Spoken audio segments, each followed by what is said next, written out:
When I turned 18, my parents called off my birthday celebration because of my sister's meltdown, so I silently left home and watched their seemingly flawless life unravel without me. Now, at 20, 2 years later, I'm ready to share this story because the outcome was something I never could have predicted. Let's go back to when I was 18, living in Arizona with a family that appeared perfect to outsiders but was deeply broken within. My parents ran a thriving landscaping company and did real estate consulting on the side, which meant we had wealth, a large house, fancy cars, the full suburban ideal. But the truth was, everything in our home centered on one person, my sister, Brittany, who was 24 at the time, 6 years my senior. I'm not exaggerating when I say she was never told no her entire life. Let me show you just how extreme it was. For her 21st birthday, Brittany got a shiny new BMW, while I got a rusty, barely functional pickup truck at 16. She received $3,200 a month just for existing, no strings attached, while I got nothing and had to work from age 16 to cover all my expenses. But it wasn't just about money or cars. It was about how I'd become the unseen force keeping everything together. I handled paying the bills, grocery shopping, scheduling repairs, and even organizing my mom's real estate client appointments because she was always preoccupied with Brittany's latest drama. My dad was no different, dropping everything the moment Brittany called. I learned to fade into the background, managing what needed to be done without complaint, always hoping one day they'd notice me. When my 18th birthday approached, I did something I'd never done before. I asked for something. It wasn't extravagant, just a party at our house with my friends, my girlfriend, my wrestling coach, Mr. Torres, who'd been more of a father to me than my own dad, and my favorite English teacher. I planned it all myself. As usual, sent invitations, ordered food, and decorated our backyard with lights and tables. I was genuinely thrilled, which feels almost sad now. An 18-year-old just wanting his family to show up for him once. 2 days before the party, Brittany stormed home in a full-blown crisis. She'd been planning a Cancun trip with friends, but one of them backed out at the last minute, and it was as if her world had collapsed. She was screaming, sobbing, hurling things in her room, the whole theatrical display. My mom instantly went into damage control mode, and my dad started making calls to resolve it, because that's what they always did. They fixed Brittany's problems. I was in my room finalizing party details when my mom knocked. The look on her face said it all before she even spoke. "We need to discuss your birthday," she said, and my heart sank. Brittany's having a really tough time, and she's emotionally fragile, so a big party this weekend might overwhelm her. I just stared, unable to process what I was hearing. "It's my birthday," I said, and she gave me this pitying look that made my blood boil. "I know, sweetheart, but she needs us right now. We thought we could do something small next weekend. Just us." I explained I'd already invited everyone. Food was ordered. People were expecting to come, but she brushed it off. "We'll cover the food costs, and your friends will understand." Then she walked away, as if she'd just asked me to reschedule a haircut, not my 18th birthday. I sat there, stunned, for maybe 10 minutes before I started calling people. 15 calls in total, canceling the party, making up a story about a family emergency, hearing my girlfriend cry, declining my coach's offer to take me out instead. I just wanted it to be done. That night, the eve of my actual birthday, I sat in my room, waiting for someone to realize how wrong this was. I waited for my dad to say it wasn't fair, for my mom to apologize, for anyone to stand up for me. No one did. The next morning, my 18th birthday, I woke to silence. No happy birthday, no card, no sign this day mattered at all. My parents were already up, helping Brittany pack for her rescheduled Cancun trip, because, of course, they'd paid for her friend's ticket to fix everything. I made breakfast and sat alone at the kitchen table, watching my family move around me like I didn't exist. Brittany passed by without a glance, busy on FaceTime with her friends. My mom was blending her a smoothie, my dad was loading her designer bags into his car, and I just sat there, eating cereal alone on my 18th birthday. Something inside me changed, not anger or sadness, but a clear realization. I was legally an adult now, and I didn't owe these people anything. That night, after they left to take Brittany to the airport, I texted my wrestling coach. "Can we talk? I need help." He replied in 5 minutes. "Come over now." That's when I started planning my escape. I didn't shout, make a scene, or confront anyone. I just began quietly building a new life elsewhere. If they could erase my existence for Brittany's tantrum, I could erase them from my life for good. And that's what I did. After talking with my coach, I planned my departure like a covert mission. For 3 weeks, I moved through the house like a shadow, doing my usual tasks, paying bills, keeping things running, but mentally, I was already gone. Mr. Torres didn't pry. He just offered me his guest room for as long as I needed, no conditions. For the first time, I felt like an adult genuinely cared about my future. I started moving my things out bit by bit, a box here, a bag there, telling my parents I was staying at friends' houses for school events. They barely noticed, too caught up in Brittany's post-Cancun drama about a friend being mean to her. I kept working my part-time gym job and took on more graphic design clients, saving every penny because I knew I'd need it. The money I'd earned since 16 was in my own bank account. Thankfully, I'd set it up separately so my parents couldn't access it. I had about $3,200 saved. Not a lot, but enough to start.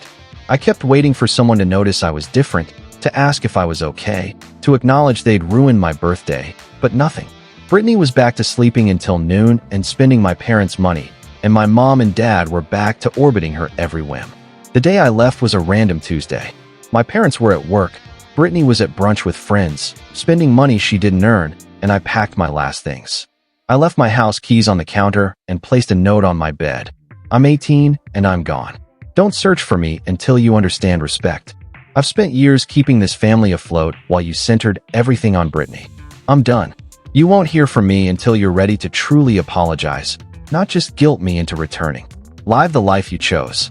Then I walked out and didn't look back. Staying with the Torres family showed me what normal could be. They ate dinner together every night, actually talking and listening to each other. Mrs. Torres taught me to cook proper meals, not just heat up leftovers. Their daughter, Maya, 16, treated me like a person, not a servant. Mr. Torres helped me apply for scholarships at Arizona State University, and when I got accepted with a partial academic scholarship, he was prouder than my parents ever were. I kept my gym job and grew my graphic design work, building my portfolio.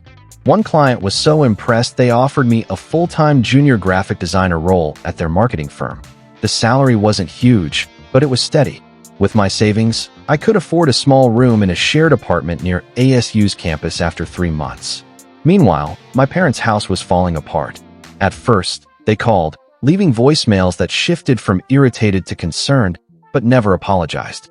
It was always, "We need to discuss this," or "You're acting childish," or "This is upsetting your mother," as if I'd done something wrong. After 2 weeks, I blocked their numbers because I was tired of them playing victims. I learned about their situation through mutual friends and social media, and it felt oddly validating. I'd been holding up more than I realized. Bills went unpaid because no one knew the schedules. My mom's real estate clients grew frustrated with mismanaged appointments without me handling her calendar. My dad missed contract deadlines without my reminders or paperwork help. The house was a disaster because no one knew how to maintain it. I felt no guilt. They'd chosen who mattered, and now they faced the fallout. For months after I left, a friend told me Brittany had been arrested. Actually arrested, with handcuffs. She'd been stealing from her college apartment roommates, designer clothes, electronics, even credit cards. When my parents bailed her out and investigated, they found she had $35,000 in hidden credit card debt from luxury shopping, vacations, and club spending, all while posing as a broke student. And yet, my parents paid it all off.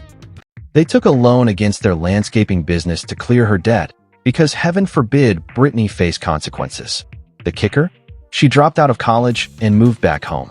So now they had a 24-year-old with no degree, no job, no skills, and no shame, living in their house, still throwing fits when she didn't get her way. Hearing this through the grapevine, I felt a quiet satisfaction, not because I wanted them to suffer, but because they were finally facing the reality of their choices. They kept trying to contact me. My dad even showed up at my gym once, but I spotted him and slipped out the back. He left a note on my car. "Please come home. We need you." Not, "We're sorry." Not, "We were wrong." Just, "We need you." Like I was a lost tool they wanted back. I started ASU that fall, made real friends who valued me, kept dating my girlfriend who'd stood by me, and was thriving at my graphic design job. For the first time, I could breathe. I mattered, and my life was mine. My family was drowning in their self-made mess, and I kept moving forward without looking back. About a year and a half after I left, when I was nearly 20 and Brittany was 26, I heard she'd been arrested again. This time, it wasn't just petty theft or credit card fraud, it was bigger. She'd gotten tangled in a crypto investment scam, a total pyramid scheme, convincing people to invest, including several of my parents' business clients from the landscaping company and my mom's real estate work. When it collapsed, Brittany owed over $45,000 in damages, and people were threatening lawsuits. My parents, desperate to save their reputation and businesses, tried to cover the losses as always. But they couldn't.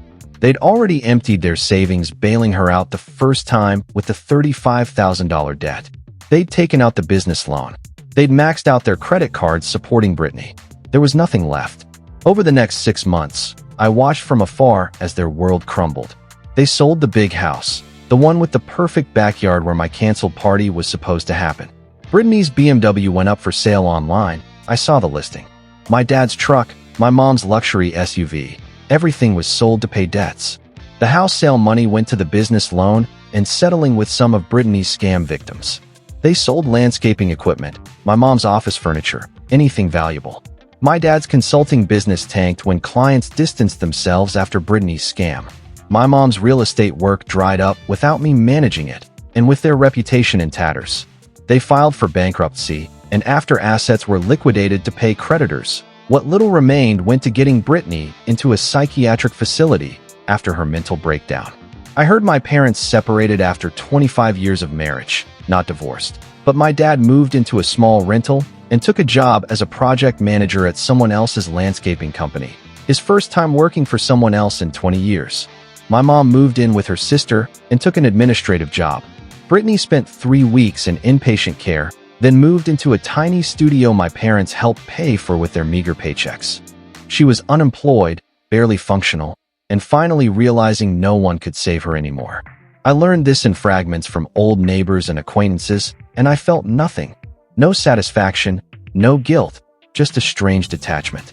While their lives imploded, mine improved.